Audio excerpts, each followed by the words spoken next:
Graça e paz, irmãos, aqui é o professor Ney. Hoje eu dou continuidade à nossa série Novo Testamento Explicado e no Evangelho de Mateus. Hoje eu vou abordar Mateus capítulo 7, dos versículos 7 ao 14. Trata de três temas, onde primeiro Jesus incita a oração, o segundo tema é a chamada regra áurea do Novo Testamento e o terceiro é o tema onde o Senhor Jesus falou a respeito das duas portas, a porta estreita e a porta larga. Então essa é a breve exposição desses versículos e o seu significado. Bem, a primeira leitura que eu vou fazer aqui, do capítulo 7, Mateus capítulo 7, dos versículos 7 até o versículo 11, onde o Senhor Jesus disse: Pedi e dar-se-vos-á, buscais e achareis, batei e abrir-se-vos-á. Pois todo que pede recebe, o que busca encontra, e quem bate, abrir-se-lhe-á. Ou qual dentre vós é o homem que, se porventura o filho lhe pedir um pão, lhe dará pedra? Ou se lhe pedir um peixe, lhe dará uma cobra? Ora, se vós que sois maus sabeis dar boas dádivas aos vossos filhos, quanto mais o vosso Pai Celestial, que está nos céus, dará boas coisas aos que lhe pedem. Então é o seguinte, aqui o Senhor Jesus ele nos ensina três importantes lições. A primeira dela é que a oração ela é um imperativo, ela não é uma opção. A oração ela é um imperativo para aqueles que pretendem caminhar com o Senhor, para aqueles que pretendem fazer parte do corpo cristão. E eu não estou falando aqui de uma oração só quando você precisa especificamente de algo, mas a oração ela deve fazer parte do seu cotidiano, independente das circunstâncias que você esteja atravessando, a oração não pode faltar, assim como a leitura da palavra também, que são dois pilares da vida cristã, conhecimento das escrituras e uma vida devocional. Então, o primeiro princípio, a primeira lição que o Senhor nos ensina é: a oração ela não é uma opção, a oração ela é uma obrigação, a oração ela é um dever do cristão, certo? Outra questão também que está inclusa nessa lição é que a oração, além dela ser um mandamento, a oração, além dela ser um imperativo, ela tem que ser persistente. Pois e assim ele diz: Pedi e dar-se-vos-á, buscai e acharei, bater e abrir-se-vos-á, todo que pede recebe, o que busca encontra, quem bate abre. Então ele instiga a oração, e não somente nessa passagem, mas em outras passagens ainda do Novo Testamento, nós vamos ver que a oração ela tem que ser uma ação constante e contínua. Determinadas causas, elas serão alcançadas com uma ou talvez duas, em poucas orações. Mas outras causas você só vai alcançar vitória, você só vai alcançar êxito se você insistir em orar. Essa insistência, talvez ela se prolongue aí por dias, talvez por semanas, talvez por meses, talvez por anos, ou quem sabe até por décadas. Conheço pessoas que tiveram que orar durante décadas para obter uma determinada graça. Então, determinadas vitórias, determinadas bênçãos você vai alcançar com uma oração, uma, breve, simples, mas outras você vai precisar de persistir. E dentro dessa persistência, as coisas vão acontecendo não só naquilo que você pretende alcançar, mas em você. Porque quando nós oramos, nós também somos transformados e mudados gradativamente, sem que nem você perceba. Só você perceberá um pouco mais à frente. Então, em segundo lugar, dentro ainda desses versículos, é a promessa de recompensa para quem ora. O Senhor diz: Pedi e dar-se-vos-á, buscais e achareis, batei e abrir-se-vos-á, pois todo o que pede recebe. Então entenda bem, o Senhor, ele ensina ainda uma lição preciosa de que aquele que busca receberá, mas abre-se uma observação. Não quer dizer necessariamente que aquilo que você busca você irá receber, mas ao buscar você irá receber algo que dentro do propósito divino, dentro do plano divino será o melhor para você.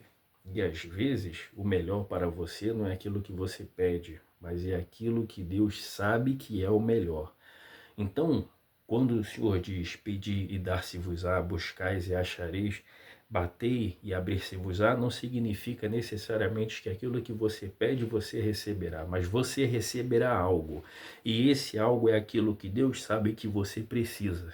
Muitas vezes o que nós pedimos não é o que nós estamos precisando, ou não é necessariamente aquilo que nos trará algum benefício espiritual, existencial. Às vezes pedimos, como diz Tiago, e não recebemos porque pedimos mal, pedimos para satisfazer os nossos próprios deleites, ao nosso ego, a nossa motivação egoísta.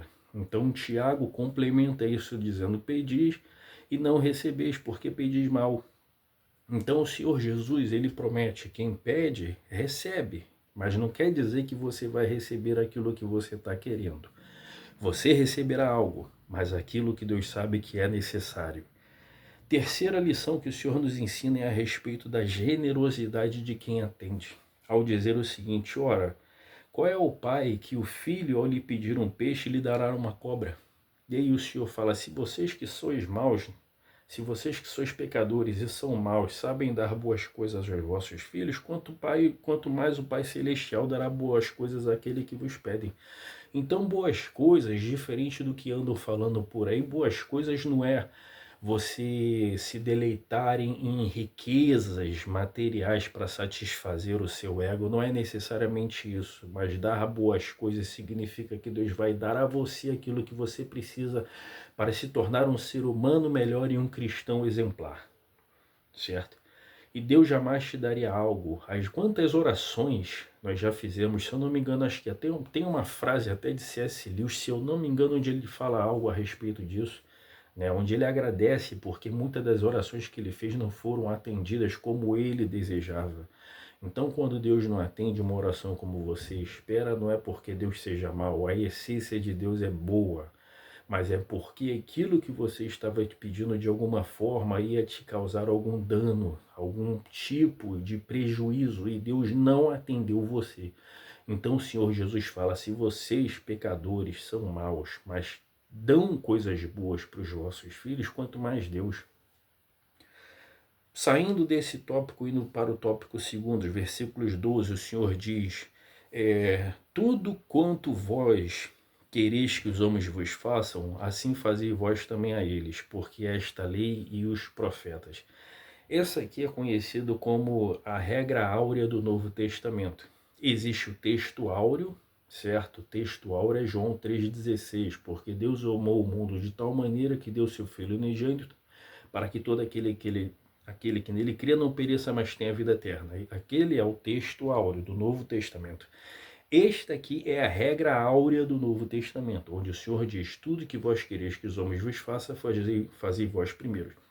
Ora, esse mandamento aqui, esse princípio, ele era conhecido já no mundo antigo, porém de uma forma diferente, tá? A cultura grega, alguns estudiosos da época ensinavam isso da seguinte forma, tudo aquilo que você não quer que te façam, você não faça a outro.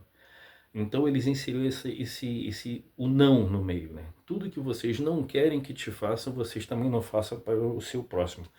O Senhor Jesus, entretanto, ele ensina de uma forma diferente, onde ele diz, tudo que vós quereis que os homens vos façam, façam vocês primeiro. Porque entenda que é muito mais fácil você se conter de fazer um mal do que você praticar uma ação. É mais fácil uma contenção do que uma ação. Então, os demais líderes, eles ensinavam você o quê? A se conter para não fazer o mal. Pois se você não queria ser atingido pelo mal, você não deveria também praticar esse mal. O Senhor, entretanto, ele ensina de uma forma onde ele fala que você deve agir em benefício do seu próximo. Não somente conter-se de fazer o mal, mas agir em benefício do seu próximo. Quando ele diz, tudo que vós quereis que os homens vos façam, fazei vós também a eles. Então não é só uma contenção, é uma ação, é mais difícil. Você vê que o Senhor eleva ao nível, a um patamar de dificuldade maior, pois isso é a essência do cristianismo, é você buscar a excelência, é você buscar a perfeição. Essa é a diferença básica entre como o secular da época ensinava e como o Senhor ensina nas Escrituras. Partindo para o próximo tema, que é o tema das duas estradas, né? As duas portas, os dois caminhos, depende de como a sua versão das Escrituras, né? Cada Bíblia, entenda o seguinte, esses textos que você encontra entre um capítulo e outro, eles não fizeram parte originalmente do texto, fosse em hebraico do Antigo Testamento, já que o Antigo Testamento foi escrito em hebraico com algumas pequenas passagens em aramaico, e o Novo Testamento, que foi escrito em grego, era um grego popular para a época, um grego koiné, né? Então, esses textos do Antigo e do Novo, eles não tinham divisões em versículos, muito menos em desses temas, né, de que abrem um capítulo.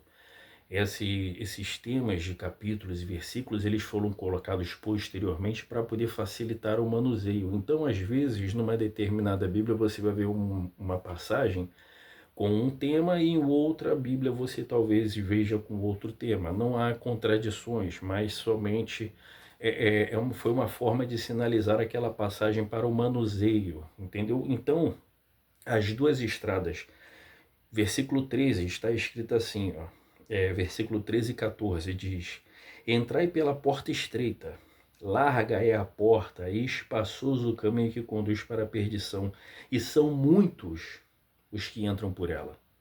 Porque estreita é a porta e apertado o caminho que conduz para a vida, e são poucos os que acertam com ela. Ora, é o Senhor Jesus quem está falando. Haverá muito mais perdidos do que salvos, pois como ele deixa bem claro aqui, muitos tomam o caminho da porta larga, o caminho da perdição, e são poucos que acertam, são poucos que buscam a porta estreita, né? Como ele diz, a porta ela é estreita e apertado o caminho que conduz para a vida eterna. A porta que conduz para a vida eterna, você vai encontrar a explicação de quem é essa porta lá em João. No Evangelho de João, no capítulo 10, dos versículos 7 a 9, o Senhor Jesus diz: Eu sou a porta. Então Jesus é a porta, é a única, não há outras portas que conduzam à salvação. Jesus é a única e verdadeira porta que conduz um homem para o céu. Mas para entrar por essa porta e acertar esse caminho, você precisa seguir, tornar-se um discípulo leal e verdadeiro dele.